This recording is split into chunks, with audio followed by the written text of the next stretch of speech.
Més de 300 corredors han participat en la tercera edició de la Selva Trail, la matinal de curses de muntanya organitzada pel Club Excursionista Arítjol. Tot i la pandèmia, que l'any passat va obligar a cancel·lar la cita, aquest diumenge la Selva Trail ha tornat a demostrar que gaudeix d'una salut de ferro i que té ganes de seguir consolidant-se com una prova de referència arreu del territori. Enguany, i amb aquest pretext de seguir creixent, s'han incorporat dues novetats destacades. Una d'elles és la ubicació de la zona de sortida i arribada dels corredors, que s'ha traslladat de la plaça de les Pletes als jardins de l'Hort d'Iglesias, amb el qual s'ha pogut guanyar en espai i comoditat per als esportistes. L'altra, l'edició de dues curses més a la prova, orientades a un públic més juvenil. Ha estat una cursa cadet de 9 quilòmetres i una infantil de 6, totes elles amb representació de l'entitat salvatana. De fet, en el cas de la cursa cadet, fins i tot amb podi local. El salvatà Andreu Sancho ha quedat en primera posició anotant un temps per sota de l'hora amb 56 minuts i 33 segons. I el també salvatà Pau Vilà ho ha fet en segona, amb 1 hora, 2 minuts i 16 segons. Aquestes dues rutes s'afegeixen a les ja tradicionals de la Selva Trail, la cursa de 25 quilòmetres, la de 14 i la caminada popular.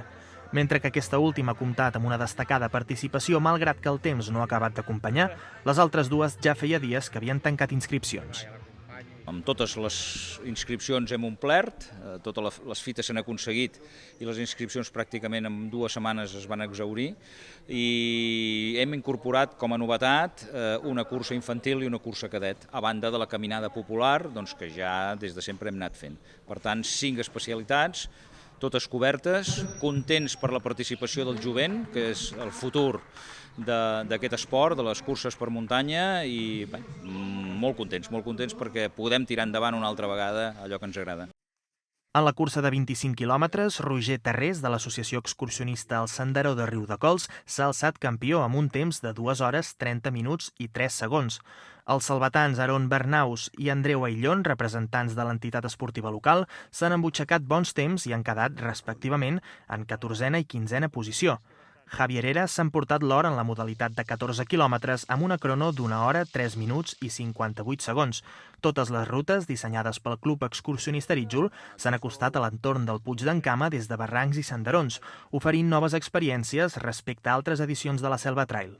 I aquest any hem treballat moltíssim la banda de lo que seria el barranc i el camí de la Coma i la zona del Puig d'en Cama, sense deixar, lògicament, Sant Pere. Caminada també ha fet una mica de travessa cap al camí de la Terrena i part del camí del Rec. Però fonamentalment ens hem mogut amb aquesta zona propera a lo que seria tot el contorn del Puig d'en Cama. En un context com l'actual, expliquen des de l'Arítjol, ha estat complicat poder coordinar una cita com aquesta d'una enorme complexitat organitzativa, amb el qual l'ajuda d'altres entitats salvatanes, com el Punt d'Atenció de la Creu Roja, ha estat indispensable. Les restriccions sanitàries per la pandèmia també han acabat marcant aquesta edició. Entre altres aspectes, s'han hagut de limitar les inscripcions per cada categoria i s'ha hagut de cancel·lar el ja habitual dinar que seguia l'entrega de premis.